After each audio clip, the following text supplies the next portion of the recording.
Sure, the future is in the hands of women. No? So, padami na actually ang women in top high-level executive positions. Parami na rin ang parami yung mga babaeng abogado. So, it's in our hands. But to close, actually, nahirapan ako nung naghanda ako ng sasabihin sa inyo.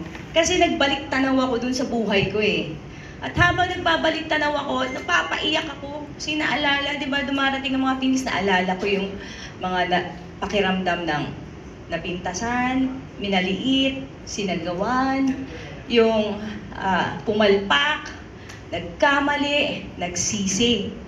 Subalit, mas napangiti ako kasi mas naalala ko yung mga maliliit kong tagumpay, yung nakahanap ako ng solusyon sa problema, yung bumangon ako kahit sobrang hirap, yung nagilamos ako dahil sa kakaiyak dahil kailangan kong humarap na nakangiti sa iba.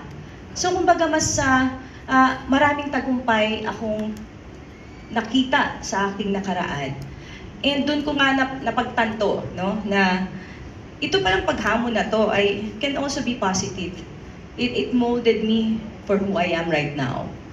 Kaya, sabihan ko kayo ng isang sikreto. Alam niyo bang may stage fright ako? Mula bata hanggang ngayon, takot ako magsalita sa harap ng maraming tao. Okay? Kaya kahit na nagwawala sikmura ko, nagji-gymnastics na yung mga bituka ko dito at ang lakas ng pintig ng puso ko, ay nandito pa rin ako sa inyo at nagsasalita. Dahil paulit-ulit kong sinasabi sa sarili ko pag may paghamon o magsasalita ako sa harap ng tao, mahirap pero kakayanin. Kaya kung meron man sana akong ambag sa inyo ngayong umaga, sana pag sa panahon na malungkot kayo, o sa panahon na may pinagdadaanan kayo, marinig nyo sana yung boses ko na sinasabi, mahirap pero kakayanin. Maraming salamat po.